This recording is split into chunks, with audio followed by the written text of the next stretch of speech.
Welcome back to Theya. This is part two of a two-part video I did with Giovanni Santostasi, the PhD astrophysicist who is responsible for the creation of Bitcoin's power law theory. In part one, he goes through what is a power law and the different parts of Bitcoin that have a power law. And in this video, he gives a detailed breakdown of all 6 aspects of Bitcoin that, like an organism, all exhibit a power law function. So without further ado, please enjoy.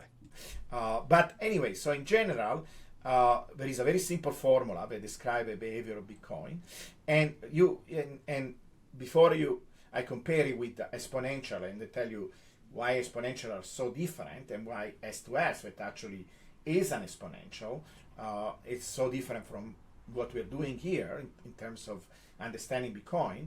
I want to explain you this slide because, for example, S2F doesn't have anything like this. The beauty of finding a power law in Bitcoin is that you're putting it in a completely different category. You're saying Bitcoin actually belongs to this world of very universal phenomena that are all around us. Is like almost like a law of nature. Why? Because there are many different things in nature that behave like Bitcoin does, like a power law. And this is why I put it here together with all these other things. For example, if you're looking at how planets move around the sun, if you do a graph of the distance of a planet versus how long the planet takes to go around the sun, you get this beautiful straight line when you plot it in a log-log graph. So the telescope that we're using here, the microscope, the telescope, the scientific tools to discover these power laws is this graph that is called log-log graph, like I explained before. Notice these are log-log graphs because you can see they emphasize these changes in scale. So when you're changing the scale, when the graph shows a change in scale, so in this case you see it goes from 1 to 10 to 100 to 1000. When you emphasize these changes in scale, you're dealing with a log-log graph. And if you see a straight line in a log-log graph, it's a power law.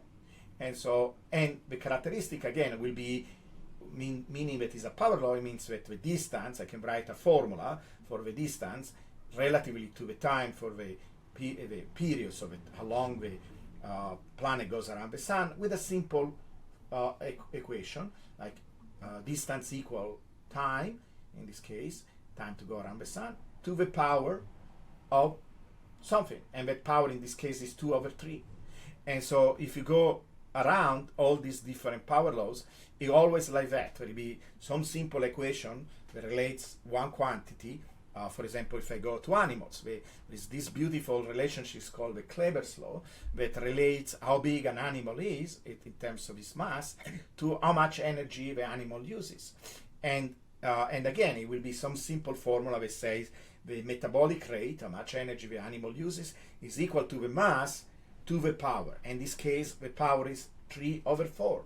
So that little number, the power, is almost like a fingerprint, is almost like identity card, identity code of a phenomena that underlines this process that we are describing. The planets moving around the sun, the metabolism of an animal, and so on. And it has always some significance and some story behind. So for example, the story behind the metabolism is that is a 3/4. Remember I told you that the little exponent is a 3/4. So what does it mean? If I double the size of an animal, remember when we did it with Bitcoin, we say you double it and you get 64. In the case of an animal, when you double it, when you double the size of an animal, you get not 2, what you will expect, right? I double the size of an animal, make it bigger, the number of cells double. I would expect that the metabolism, how much energy the animal uses, is twice. It is not twice, it's less than twice because of a 3/4. So if I take the power of 2 to the 3/4, I get 1.7, close to 1.7. So I get a 30% discount. Why is relevant? Because as I make the animals bigger and bigger, somehow nature organize itself, all these interactions that we described before, all these network property, because you can also think about organisms like if they were networks where different elements of this system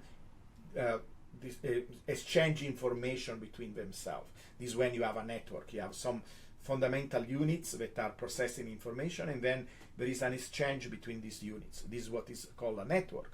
The human being, the organism, are networks in that sense.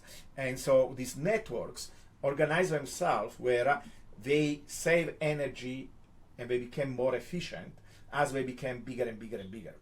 So an elephant, for example, processes energy in a manner that is much more efficient than a mouse.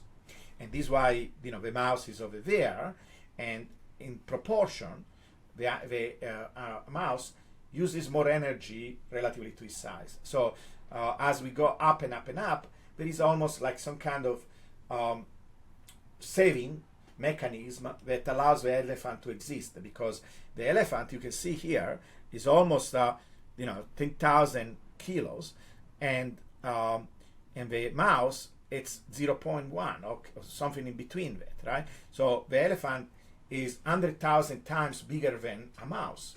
Well, notice how much energy it's using. It's using only 10,000 times the energy of an elephant, right? Thousands versus 0.1. So that means it saves almost a factor of 10. So the elephant eats 10 times less energy it will need if this relationship was a linear relationship.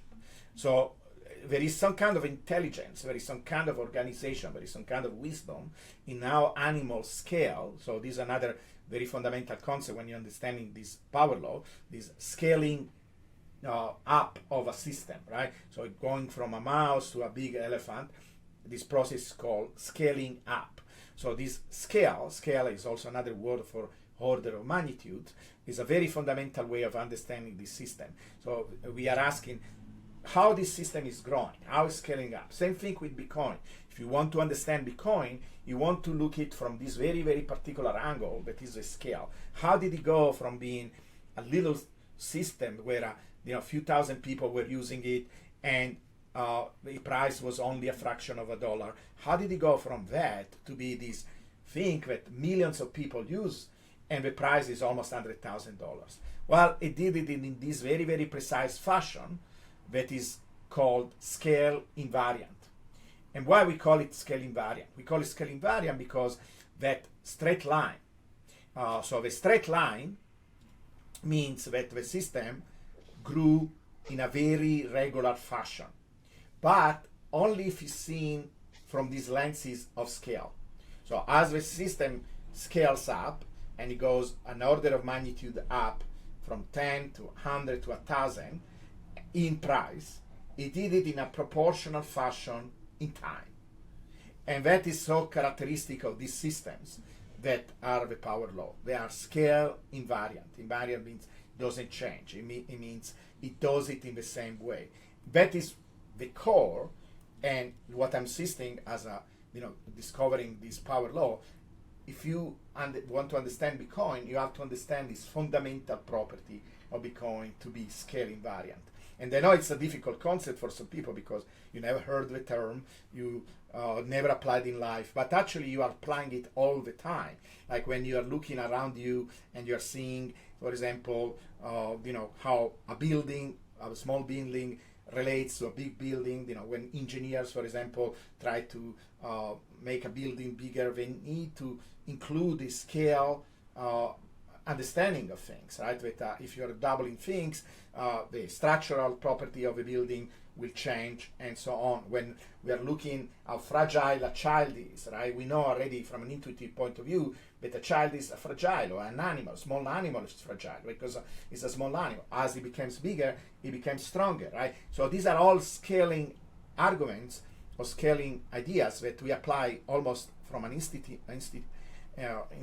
point of view, but we never probably apply to something like an asset because they usually are not scale invariant. But Bitcoin is, right? So, for example, one of the things we know now that as Bitcoin grows and is scaling up in this way, it becomes more and more robust. And in fact, it becomes more difficult to change. And that is one of the things that actually makes us very confident in applying this prediction about the behavior of Bitcoin, the fact that it's behaving like with this power of 6 to the future. It means that because it's scale invariant, it will probably continue to be scale invariant for another order of magnitude. So going from, for example, 100,000 to 1 million. And no other type of model can make that claim. There is nothing else that can say, hey, because this thing has behaved in this way, in fact, that is actually a criticism, right? That many people tell me, oh, well, Bitcoin maybe I can see this regularity and I can maybe even believe you that this is what Bitcoin did so far. Well, if it did it so far, it means that it's scale invariant. And if it is scale invariant, he will not change, because this is exactly what a scale invariant system is. It will continue to be scale invariant in the future. Something dramatic, something catastrophic needs to happen for Bitcoin to actually change this behavior. It's something that is essential to the nature of Bitcoin. And so, this is what this slide is supposed to show, that there are so many different systems all around us that also are scale invariant. And the very, very important thing is we can go from the planets to the organism, but then something that, again, many people are not used is the idea that also social and human phenomena can be described of power law. And this is where you were mentioning Austrian economics before, but in general, I will say one of the things that I hear all the time from people that are saying, oh, maybe it works with the organism, maybe the power law apply to the planet, but they do not apply to humans. And that is completely incorrect, because there are a lot of human phenomena like social networks, cities, even language, that do follow power laws. They follow this very regular pattern, to the point where not just the GDP, but the number of gas stations in a city, for example, they follow a power law. That is crazy, because you will think, how come human beings organize themselves to decide, hey, I'm going to have this number of gas stations in a city in this very particular mathematical fashion? It happens. And why? Because nobody is there planning the number of gas stations, but the interactions between human beings, the fact that we need to have certain gas stations a certain distance from each other, the connections between the gas station due to the roads, the population we live in the city, all these things interact in these feedback loops that we describe. And the final result will be that the number of gas stations in a city follow a very precise mathematical pattern. Now that applies to things like even terrorist attacks, crime. All these things follow very precise power laws. So it's not true that this particular way of thinking and understanding the world doesn't apply to social phenomena. Okay, it does, and in fact, it's a key to understand a lot of different things all around us. And it's beautiful to me. Is when I discovered this, I was so enamored. Right, we always need to be focused on reality. We cannot just be enamored of an idea and then it's not supported by reality, and then it becomes just a lie. But the fact that it's true, because you see that beautiful straight line through the behavior of Bitcoin, that makes it part of this universe of power laws. It's an incredible insight, because it allows us to see Bitcoin in a completely different light, that is more like a natural phenomena than a normal asset. And so that opens all kind of keys in understanding Bitcoin. And here is an example where they come up everywhere in nature, in physical phenomena. Like, it's not that everything is a power law in physics, but a lot of things. And so there is this beautiful book that I recommend everybody. It's called Scale by Jeffrey West. He's a physicist that spent his life in understanding all these patterns. And you were mentioning before exponential. So here in this book, for example, you see how it talks about organisms, cities, economies, and then companies. Well, companies are an example of something that doesn't follow power law. They follow exponential growth. Because if you want to understand power laws, you want to also to understand things that are not power laws, or phenomena that are not power laws. Companies grow like exponential. So they double in a certain characteristic time. So one could come up with many different companies, successful one, because some companies are created and then they die very quickly. So the one that survive, so the one that, for example, we get to the stock market, they get traded on the stock market, you can study them and you can see that their behavior, their price, etc., many of them grow in terms of how many employees they have, how many customers we have, their value in terms of the stock market. They grow as exponential, so very, very, very fast. They double at a certain rate. You could almost assign a number to different companies described by their doubling time or something like that. But the final result is the same. They die. They die because this is what happens with exponential growth. It's something that happens very, very, very fast, and then basically because the type of process consumes almost everything around them, absorb all the energy around them, they run out of whatever was feeding them, consumers, interest for the technology or product, and then they die. And power laws are the opposite. They are very consistent. They continue to exist for a long, long time, and they don't have this catastrophic death of exponential growth. In terms of organisms, for example, when you have exponential growth, is something where, for example, if you have an environment where because of human intervention or whatever, you killed the predator, and now the prey, because it doesn't have anything that is curbing their growth, it starts to grow as an exponential, like rabbits, right? For example, they double and double and double, and you killed the wolf that hit them, they will invade an environment and do all kinds of damages, and then actually kill themselves because they run out all the grass in the field and they die. So one example I can give you is a bacteria, right? So if you have a bacteria in a petri dish and they double every day, after a certain point they will reach 50%. How long will it take for them? So maybe it took like 3 weeks to do this process of growth, right? We double every day, big petri dish with a lot of food. We double. Let's say it took a week to do this, right? To arrive to 50%. How long will it take for them to fill the entire petri dish if they double every day? Well, it will take just another day, right? So they took 1 week to arrive to 50%, and then only 1 day to reach the next 50%. This is how fast the growth is. But once they reach that 100%, all the food is gone, and so they die. And that is very typical. Same thing with cancer, etc. Usually cancer grows so fast that the host dies. So one of the things that this scientist, Jeffrey West, says, and you can Google it, he has beautiful lectures online, he's a very, he's a very eloquent speaker, he talks about, almost in a poetic fashion, about these beautiful patterns that he found. And all this universal law of growth that he talks about are power laws. And then he mentioned companies as a counterexample.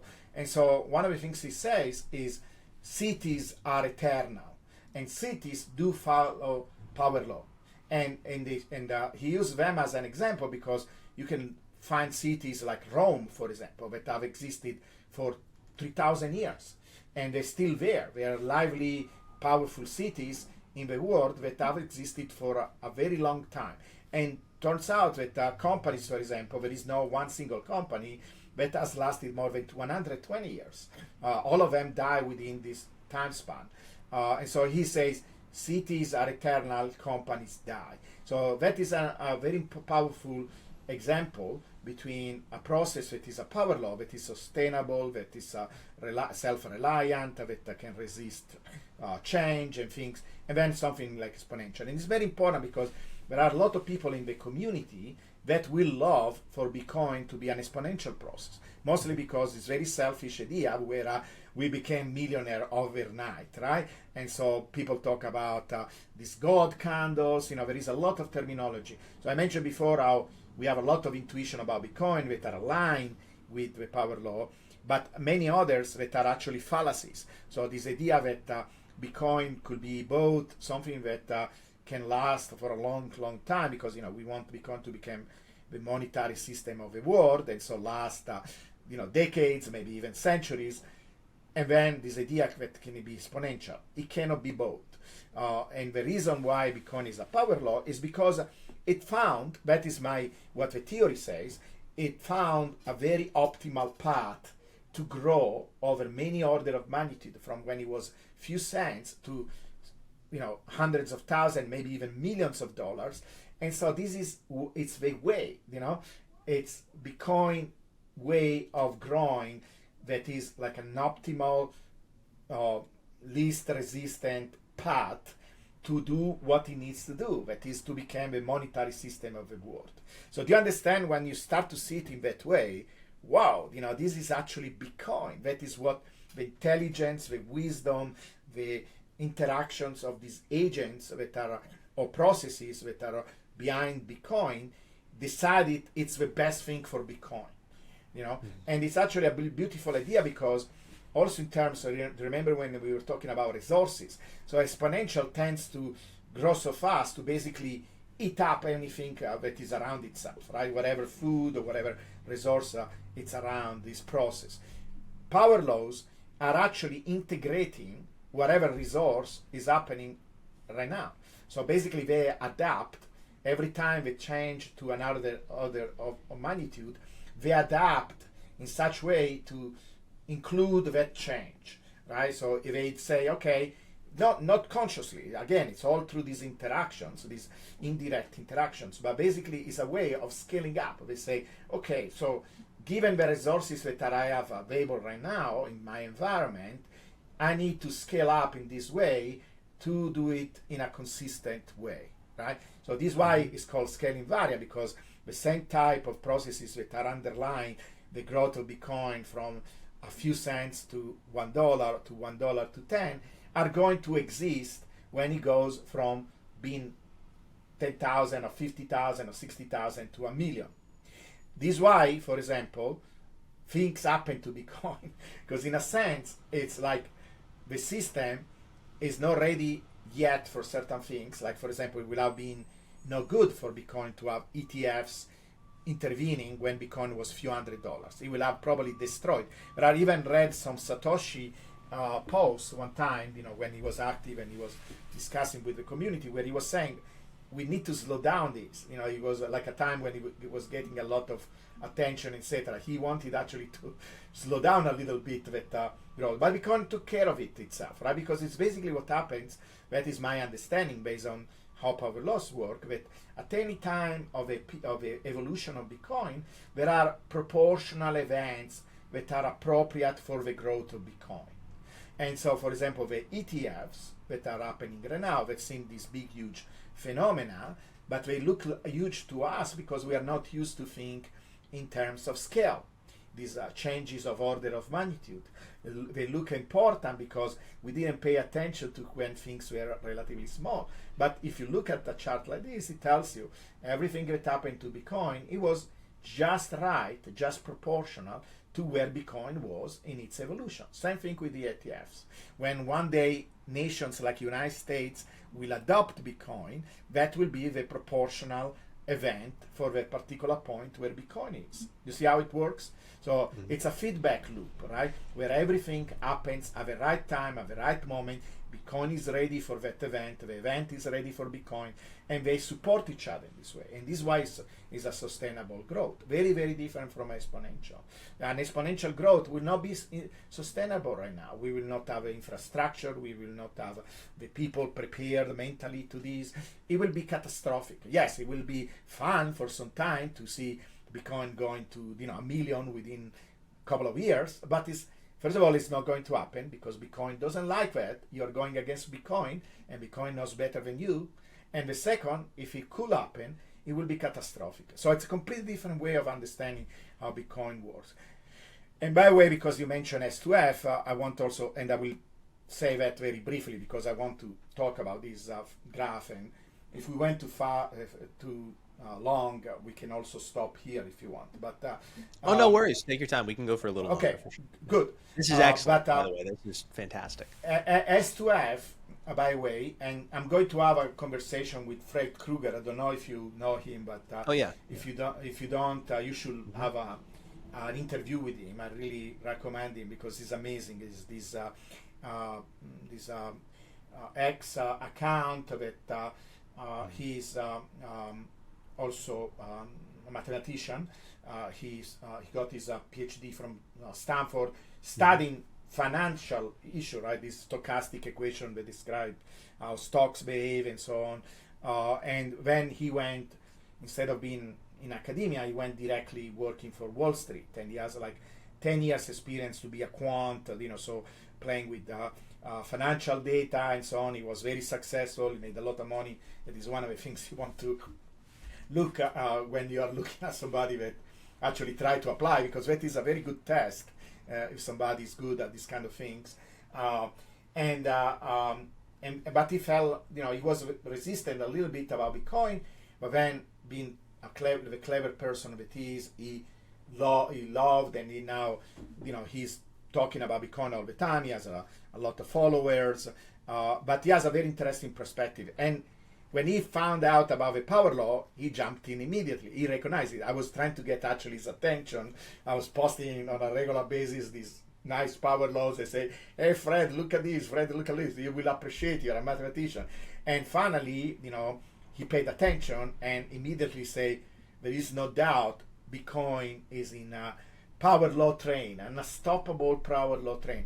And if you talk with him, many times when people ask him, how is possible this thing is due by chance, or maybe we are not understanding something, he says, well, it's how likely then if you drop a coin from the Empire State Building and it falls in a small little Dixie cup. This is what he says. That is how likely that this thing is due by chance. Okay, so and it's very nice because I started to have this group of people like Fred. He has an astrophysicist friend that got his Ph.D. from Harvard. There is a financial professor called Sintz that kind of we orbit around each other. We are creating this. Some people make fun, almost like elite group, but it's not elite. It's just professionals that understand math and physics.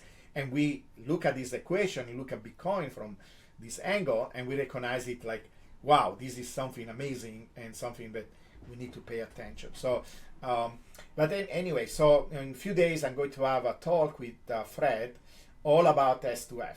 So we will dive in and explain what S2F is and so on. But I'm one of a few people that really pushes hard against S2F.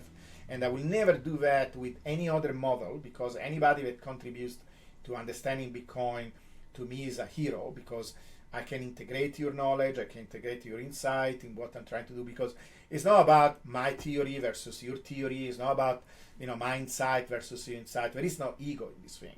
It's all about understanding Bitcoin. We love Bitcoin, we want to understand it, we think there's something special, it's something different from any other asset, right?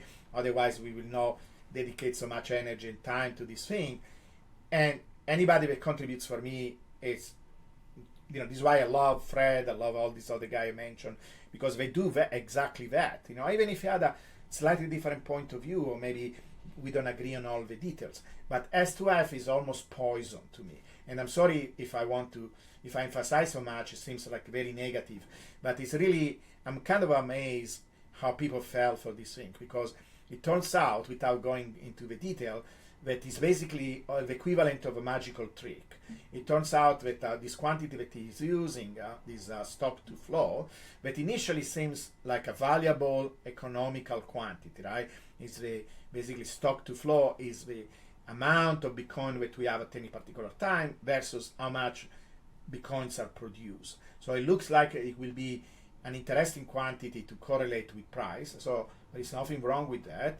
And it is used in some contexts, like for example, economists sometimes they give a value, a stock to flow value to gold, to silver, and it's supposed to represent how difficult it is to double the amount of some kind of particular stock, like gold, for example, right? With gold, that value is 70. That is one of the problems, though, because if you start to research it, and this, being a scientist, I never talk about something unless I spend hours and hours and hours to understand it. So I dived in stock to flow, I started to look at what is meant, even in the context of gold, the silver, and it's a very confusing quantity. It's a physicist will never come up with such quantity because it's very confusing and also very inconsistent. Like, people have different numbers, you can calculate it in different way, depends on what you consider to be stock or flow. It's really not a good quantity, right? It's a kind of a rough quantity where you can compare gold with silver, whatever. But the problem with Bitcoin, that Bitcoin has a very programmatic nature in terms of how stock is produced. right? How many this supply is produced. It's a mathematical formula. It's a very precise function of time. And when you do that, you don't realize that actually basically S2F is nothing else than time. It's a proxy for time. And when you look at price versus time, we know already it's a power law. So by doing what he did, creating this stock to flow quantity with Bitcoin, where the supply is nothing else than a mathematical formula of time, because the first year 22 million coins were produced, the second year 4 million in total, 6 million, and then there was a sudden jump, because there is a reduction of this flow by 2. It's a funny function of time. And by doing that, if you have two things that change in time, and both of them go up in time, of course they will be correlated. But it's an illusion, because I could use my age. My age goes also up in time. And if I correlate it with Bitcoin, I tell you, I can make a model of Giovanni's age, or Joe's age, or anybody's age, because as far as we know, everybody becomes older with time, and the price of Bitcoin. That's how bad this model is. I'm not kidding. This is all what it is. Because if you're actually looking at this quantity in between the halving, it's never correlated with Bitcoin. It's a flat line. If you take out the jumps that are representing the change in flow, stock to flow, it's completely uncorrelated with price, like random noise. In fact, do you know what I did, Joe? I took random noise, complete random noise, and I follow all the steps that Plan B did, and I get a perfect copy. Like, you can superimpose them, and they are basically indistinguishable. I have a graph where I started with noise. I don't start with any supply, with any Bitcoin, just the price of Bitcoin and random noise. I do all the steps that Plan B describes in his original article. I wrote the algorithm for that. And then I compare the one that I get through the real supply of Bitcoin and the one that I get through noise. And the two match perfectly each other. What that tells you? I made an analogy like this. Have you heard about this Theranos scandal, where there was that company that claimed that had this machine where you put a drop of blood and it will tell you all kind of things about you, if you had cancer or whatever. I say it's exactly the same thing. S2F is like one of these Theranos machine where you put in anything, you put in somebody bloods with cancer, and it tells you, oh, this is a human being with cancer. Oh, wow, amazing. This machine can identify this thing. When I put a drop of blood of somebody that is healthy and he say human being with cancer, I start to get a little bit worried about. When I put Coca-Cola and he say human being with cancer, I put oil and say human being with cancer. Will you trust such a machine? If you put in anything, do you know what I did next after random noise?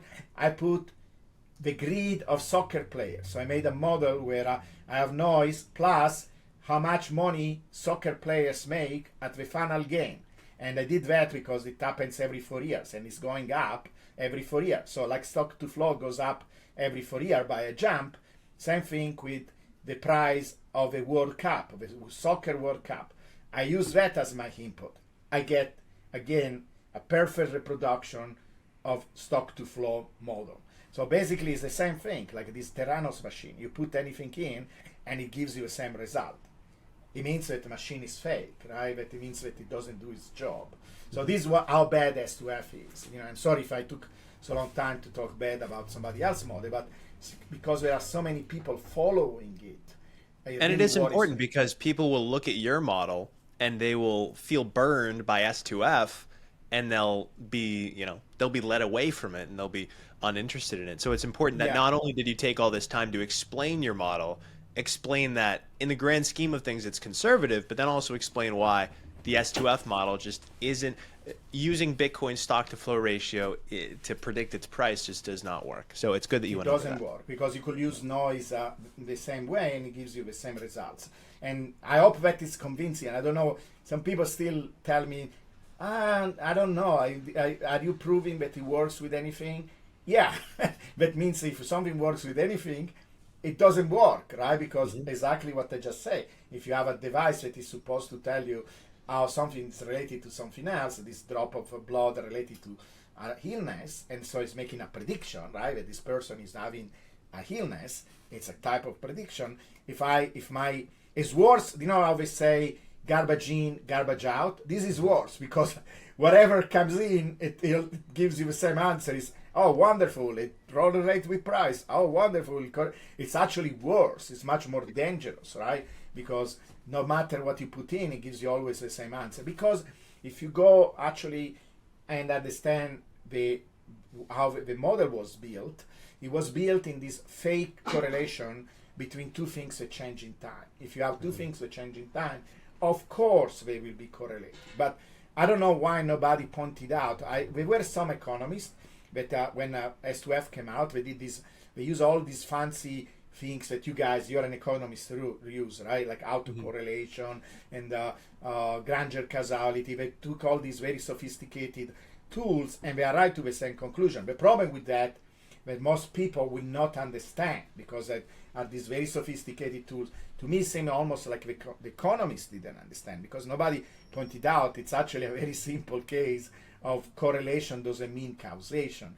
But from ground up, not something sophisticated, just it's obvious, just by plotting the graph. You see, if you plot issuance, for example, I don't have a graph with me, but maybe I have in one of these slices. If you plot issuance versus price, it looks a flat line everywhere else, and then you see a jump, right? But the jump is an artificial jump. It's programmatic, So it gives some kind of directionality to the data, that is directionality in time. That means that stock to flow, because you are divided by the issuance. So if issuance goes down, stock to flow goes up. And so this is why there is this very trivial relationship in time between two quantities, stock to flow, that grows, and it grows only because of these jumps, nothing else. And because price also goes up in time, the two are trivially related, but I can do it with noise. If there is noise that jumps up artificially, then it will also relate to price. And so it's a very, very, very damaging model because it cannot do anything. It cannot predict anything. When people say, well, let's see what happens, there is nothing to see. It doesn't work. If I can reproduce the same result with noise, it means that it has zero predictive power. It's like a waste of time. But the problem is not just a waste of time, but some people, I met a lot of people that told me, they DM me, etc. Oh, I bought at, the top because I was hoping, like stock to flow told me that it was going to 500,000. It was supposed to go to 400,000 last cycle, according to that model. And so I got burned out. And some people stick with it, and so okay, fine, you bought it at the top, and eventually Bitcoin is going up anyway. And some people leave. A lot of people leave, because they sell, they get panic, they sell at the bottom, and then never come back, and so it's sad, that there is. So I take very seriously this job of giving people some guidance about what Bitcoin does and the nature of Bitcoin. I sometimes don't sleep at night, when I think about these things, both because I'm excited, but also because I feel responsibility, But to me, there is a lot of science. So, for example, I was telling you before that we went from this power law in time to actually look at everything that has to do with Bitcoin, all the different parameters, and the most fundamental ones are how the addresses changes. You could also take transactions. Addresses are a proxy because we don't have really a way of knowing how many users there are directly. That is actually a good thing because nobody of us signs with their names, when they buy Bitcoin. That is good for privacy protection. But at the same time, we have to go a little bit around to find out how many users there are. And I show many times people have some doubts, but I show some mathematical demonstration that actually addresses are a good proxy. Are not perfect, but they give us a feeling of how the users are growing over time. And it turns out that process is not what many people assume, because one of the things that I hear all the time in the space, in the community, is, oh, Bitcoin being a technology, it should follow an S-curve. S-curve is something that is called an S-curve because if you're looking at how many people adopt a technology, there are many graphs like this. You can even Google it, say adoption curve or S-curve. and you will find this very nice graph of many different technology. Many times they superimpose all these different technology, these graphs, where you see telephones, you see computers, you see the bicycle, you see the refrigerator, many different technology.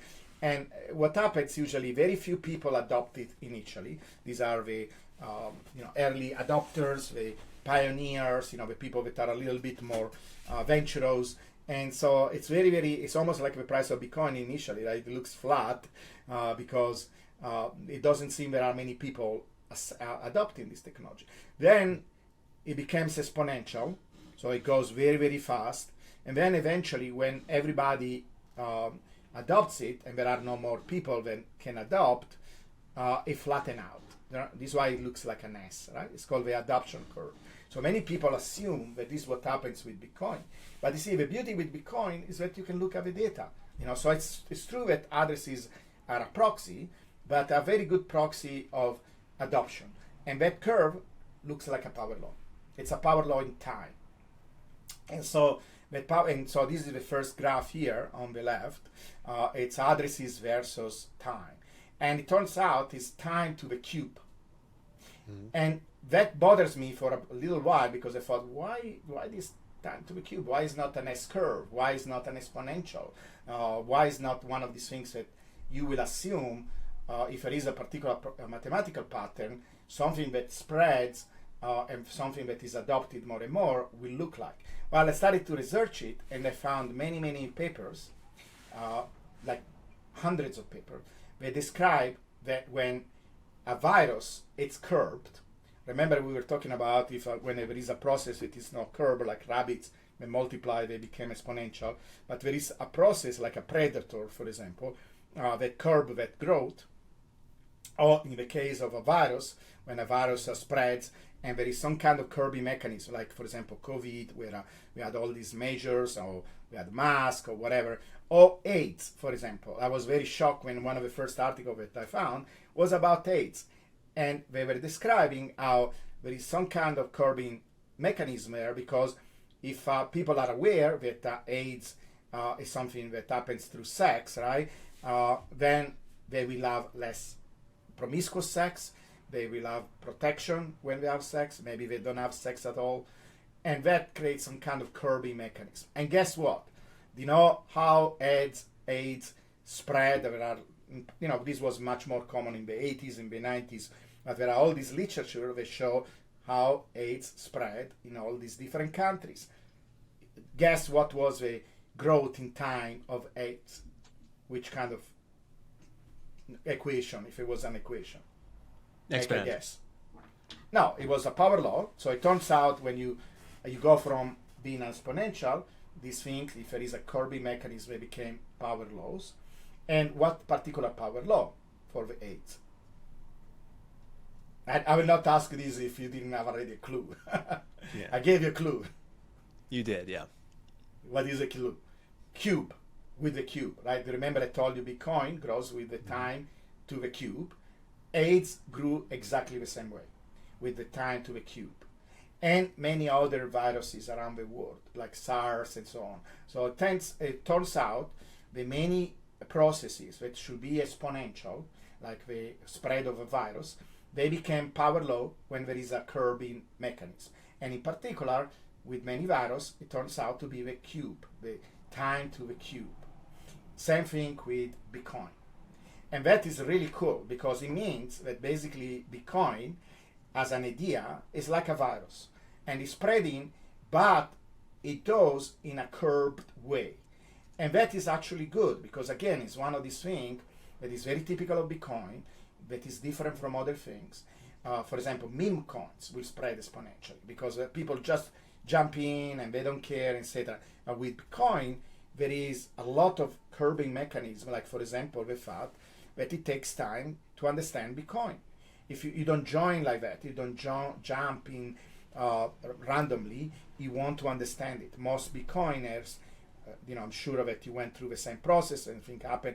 Some people happen quickly, some people longer, but we all need some time to reflect, right? We think about it. There is some decision making. Same thing with AIDS. Anytime there is some decision making, there is some kind of curbing mechanism, like I say, then you get a power law instead of being an exponential. And it's actually a good thing. It's a healthy thing because times to the cube is fast. It's very fast. But it's not, something that is not sustainable. It's actually very sustainable. And what does it mean? Again, for example, remember when we say we double the time, so 15 years from now, and we get 64 times the price. Well, with adoption, that means 2 to the cube, it's 8. So in 15 years from now, we will have about 8 times more Bitcoiners. I know it doesn't sound a lot, but it's a much more sustainable growth than if it was exponential. Now, what happens though? Why do we get 64 with price? Well, because then if you look at how the addresses affect the price, so you're saying, I want to find a relationship between price and addresses. That is a power law. It's also a power law. And see, this is here. This nice straight line between price and addresses. Guess what? That power law is close to 2. And what is the significance of that 2? First of all, from a mathematical point of view, it means that if you double the number of, let's now call them users, because addresses here are a proxy for users. So if you double the number of users, you quadruple the price. If you triple the number of users, you make the price go up with 9, and so on. If you make 4 times the number of users, the price goes up with 16. And that relationship between the number of users and the value of a network, because we are talking about now a network, right? Bitcoin is a network. So you start to see the first property is also a network property. There are many studies where they take the spread of a disease and they use the mathematics of network, because there's an entire field of study that is called network topology or network theory, and they take the same rules, the same mathematics that apply to network, and they study how the virus spread. So they treat it like if it was a network of people interchange information. So in a network, there are 2 components. There is a node of a network, which is basically the unit of that network. It can be a computer, it can be a telephone, it can be a person, it can be a cell. And then there are interactions that are called edges. And the interactions between the users, in this case of the price versus addresses, it's what determine the value. So this guy called Metcalfe, he was an engineer, this was in the 80s, he started to study a network, and he had this question, he wanted to give a value. In that case, the value was not necessarily a price, it was more like utility. So how useful is a network if I double the number of nodes? So if I have a network with 1,000 telephones, in that case, he was really thinking about things like that, like landlines, for example. If I take 1,000 phones and now I double the number of phones, so I go to 2,000, will the usefulness of this network go up with a factor of 2, the number of phones? Well, he found out that it's not the number of nodes, but the number of connections that matter. So many connections there are between. So if you double the number of phones, the connections don't go up with 2, they go up with the square of 2, so 4. And then the value is not in the number of phones. Of course, the 2 are related, but they don't go up directly with the number of nodes, but with the number of connections. So if I triple then the number of nodes, the number of phones, it will go up with 9. That is very nice, right? Because it's easier in that way to make the network more and more useful. You don't have to go all the way to 9 times more phones. You need to just go up to 3 times to make it as useful as if it were 9 times more phones. And so that is what happens with Bitcoin.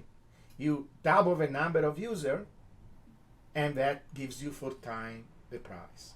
And given that the number of users go up with cube, now we can explain this power of 6. Remember I told you, when you have a power law, that little number of exponent is almost like a fingerprint for the phenomena. It tells, like, do you remember with the Kleber's law that was 3/4 and told us as animals grow, they save energy, right? That 3/4 was the key to understand that phenomena. Well, that 6 is the key to understand Bitcoin. And where it comes from? From the interaction of these two network properties, that is how the users spread, how the information spreads in the network with the cube of time, and the fact that the network value itself. Now, I want to understand this, because see, when you do something like this, it's just the beginning. You create a framework, and then you can dive in, you can try to explore it. Like, for example, I want to understand how Bitcoin, that is exchanged on markets, and there are people buying it, selling it, decides to price itself with this Metcalfe law. It's so weird, right? How is possible? So one thing is to say the utility of a network goes up with the number of connection. Another thing say there is this asset that is exchanged on a market, and it decided itself, right, through all these interactions. How does it work? Can we maybe create like a little model where we show that is exactly what happens, that it will value itself in this way, even if it is traded on an open market, because that goes against market efficiency, right? Because if you can predict by the number of users the price of an asset, it goes against market efficiency, right? It's crazy. You actually can make predictions about, in particular, if you know how the users are growing. So we are actually going against market efficiency here. We are not on a daily basis. So on a daily basis, you still have all the randomness, you have all these things that are unpredictable, random walk, etc. So if you look at the interactions on a daily basis, or on a minute kind of basis, yes, nobody can predict that. But on the long term, you're going against the market hypothesis. That is, the market is a efficiency hypothesis.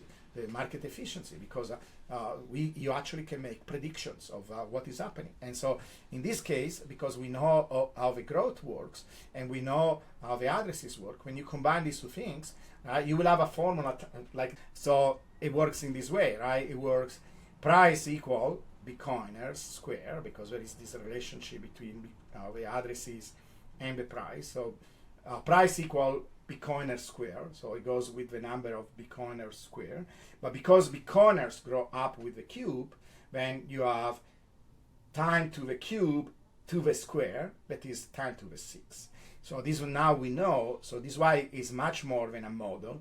It's a theory that tells you something deep about Bitcoin. Bitcoin is a network. It follows a very precise adoption curve. It is this power law. It's not an S curve, it's a power law. And it responds in terms of a number of addresses. The price responds to that. It doesn't respond to a change in flow. It doesn't respond to change in supply. There is only one thing that drives price, that is adoption. And the adoption then influences the price with the square of the number of users. And that tells us why we have this beautiful power law. And I put it in this wheel because this wheel is actually something that comes from the Bitcoin standard.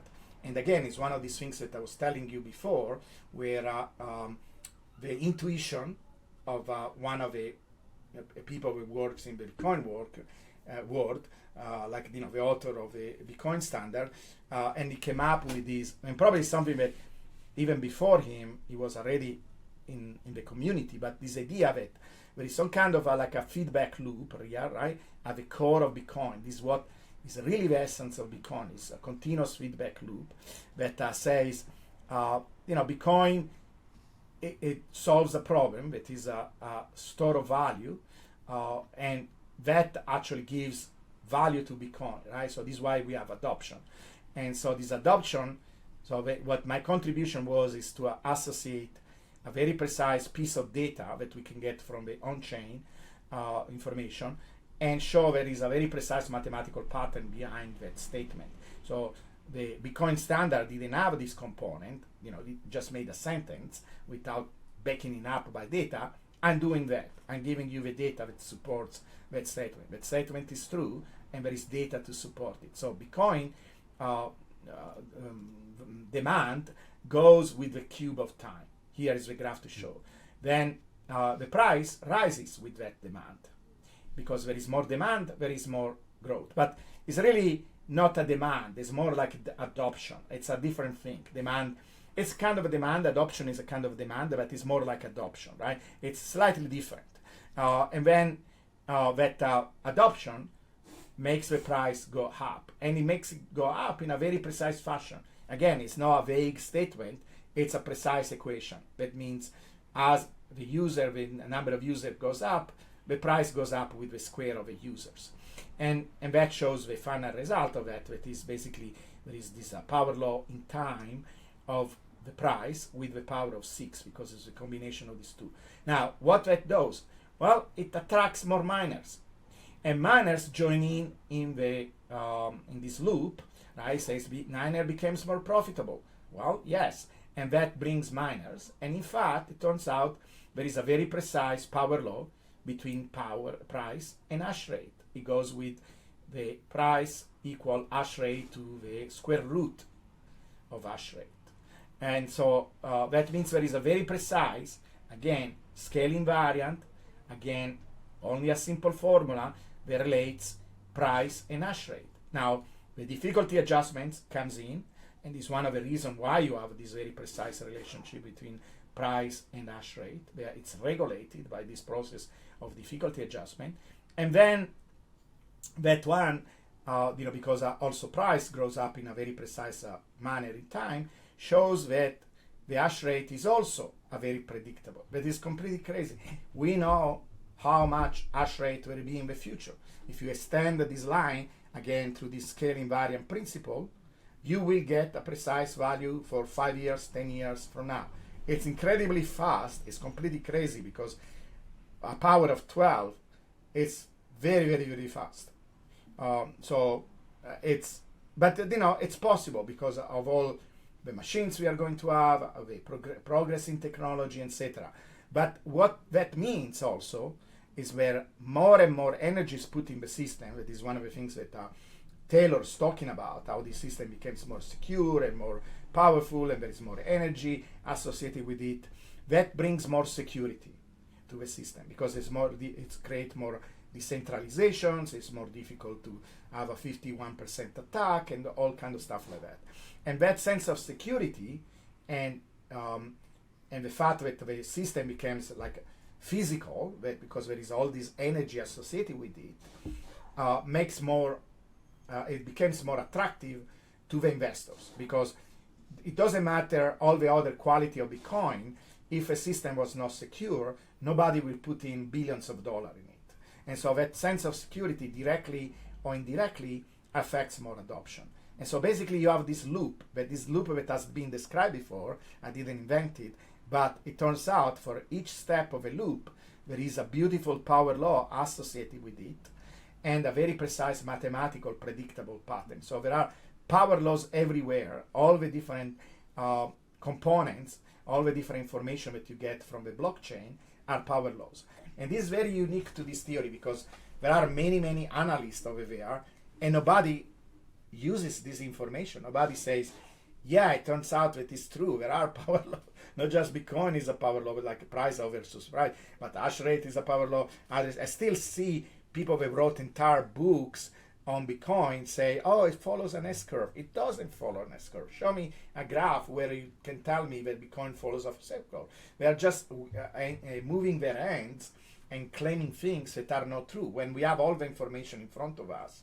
And so I don't understand why we do that, because to me, why don't we use the on-chain data? That is the entire purpose of having this data, And the data shows a very, very clear picture. That is a coherent picture. It tells us what Bitcoin is. It goes to the essence of Bitcoin. It is this scale invariant phenomena at all levels. Hash rate, addresses, adoption. They are all scale invariant, and they all interact with each other. They all feed back on each other. And it gives us a sense of what Bitcoin is. That is this kind of almost like law of nature phenomena. It has all these control mechanism, and is unstoppable. It's self-reliant. It's resistant, and it's self-reliant because as it grows, it brings in resources. It feeds. It creates its own food in a certain sense, and this is why this gives you an insight of what is the role of ETFs, the fact that no nation can ban it, all these things that to us are intuitive as Bitcoiners, but we have now data to support it. Extremely well said. Fantastic. Giovanni, I think we're going to split this into two just because there's so much stuff here and it's absolutely fantastic. We'll definitely have to have you back on. But for the time being, thanks so much for coming on. I learned a lot. I know for a fact the viewers learned a lot. View an entirely new way of framing Bitcoin as an asset. Not just as not as an asset, but as an organism. And the fact that all of the power law is observable in so many different aspects of the asset is remarkable. Your work is remarkable. Where would you like to send people? So I have three places that are useful. One is my YouTube channel, because actually a lot of this concept we are trying to do a very hard effort in making them understandable. Like my son is a video maker and is making these very high quality videos that I think people will enjoy them. We have a series called the physics of Bitcoin, because we think that this is a physical system. So please go to your YouTube channel. I have many other interviews there. I have lectures. I'm going to have actually a series every week. I'm going to analyze the price of Bitcoin or talk about other information through this angle. So that is a very important reference. Of course, my X account, because I post all the time about these updates, about different insights, about using science to understand Bitcoin. And then I have also a Discord community. Now, this Discord community is through my Patreon, so I can give you the link, but it's a way of sustaining this project, because we are trying to make like actually an institute eventually to study Bitcoin as a science. So I'm attracting talent. I have my son, myself, but also we are trying to create this community. Right now we are about 400 people, so people can come in. And beside the science, there is also technology. So we are developing all these tools. So for example, we have a trading view indicators that people in the community have access to understand all these cycles. We didn't have a chance to talk about the cycles, but it's okay. People can learn in my account about what the theory says about the cycles. They are very important. They are the other component of the theory. So these 3 points of references are where I would like people to go. And if they want to join our community, they're super welcome. It's a very nice, growing community, very useful community. So I will give you the references for all these 3 things. So if you don't mind to post these links, I will appreciate. Excellent. Yeah, just DM them over to me and I'll put them in the description. Perfect. Giovanni, thanks once again. I really appreciate you coming on. And of course, everyone here at Theya, make sure you go download the app, check it out. Bitcoin multisig simplified. We're bringing it to all. You can set up a single sig vault, multi-sig vault. Only takes 5 to 10 minutes. So we are changing the game. So I'd highly recommend everybody that's watching this, go check out, whether you're watching it on YouTube or X, go find the link in our description and download it on the App Store. All right. We'll talk to you soon.